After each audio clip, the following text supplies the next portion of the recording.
Wahyu 11. Dua saksi Allah. Kemudian diberikanlah kepadaku sebatang buluh, seperti tongkat pengukur rupanya, dengan kata-kata yang berikut: Bangunlah dan ukurlah bait suci Allah dan mezbah dan mereka yang beribadah di dalamnya. Tetapi kecualikan pelataran bait suci yang di sebelah luar. Janganlah engkau mengukurnya, karena ia telah diberikan kepada bangsa-bangsa lain dan mereka akan menginjak-injak kota suci 42 bulan lamanya. Dan aku akan memberi tugas kepada dua saksiku supaya mereka bernubuat sambil berkabung 1260 hari lamanya. Mereka adalah kedua pohon zaitun dan kedua kaki dian yang berdiri di hadapan Tuhan semesta alam. Dan jikalau ada orang yang hendak menyakiti mereka, keluarlah api dari mulut mereka menghanguskan semua musuh mereka. Dan jikalau ada orang yang hendak menyakiti mereka, maka orang itu harus mati secara itu. Mereka mempunyai kuasa menutup langit, supaya jangan turun hujan selama mereka bernubuat. Dan mereka mempunyai kuasa atas segala air untuk mengubahnya menjadi darah, dan untuk memukul bumi dengan segala jenis malapetaka, setiap kali mereka menghendakinya.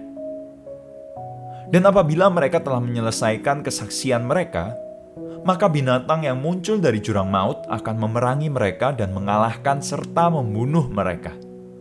Dan mayat mereka akan terletak di atas jalan raya kota besar, yang secara rohani disebut Sodom dan Mesir, di mana juga Tuhan mereka disalibkan. Dan orang-orang dari segala bangsa dan suku dan bahasa dan kaum melihat mayat mereka 3,5 hari lamanya, dan orang-orang itu tidak memperbolehkan mayat mereka dikuburkan. Dan mereka yang diam di atas bumi bergembira dan bersuka cita atas mereka itu, dan berpesta dan saling mengirim hadiah, karena kedua nabi itu telah merupakan siksaan bagi semua orang yang diam di atas bumi. 3,5 hari kemudian masuklah roh kehidupan dari Allah ke dalam mereka, sehingga mereka bangkit, dan semua orang yang melihat mereka menjadi sangat takut. Dan orang-orang itu mendengar suatu suara yang nyaring dari sorga berkata kepada mereka, "Naiklah kemari."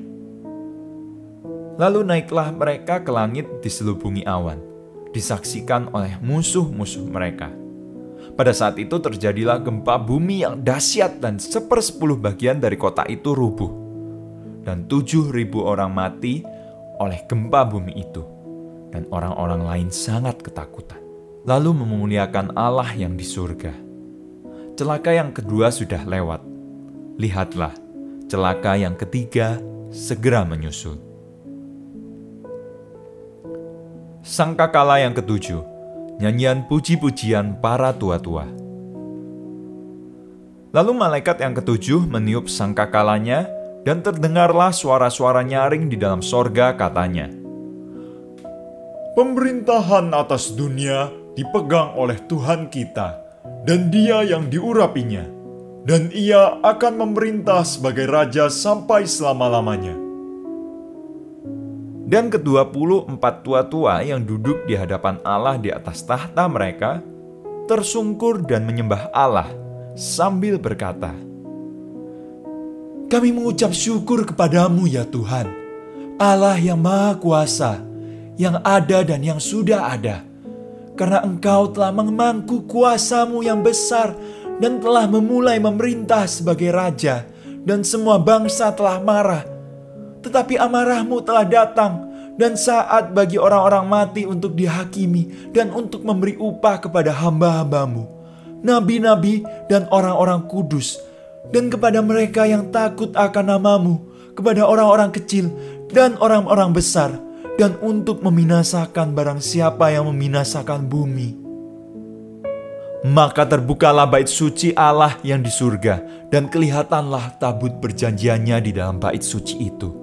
Dan terjadilah kilat, dan deru guru, dan gempa bumi, dan hujan es lebat.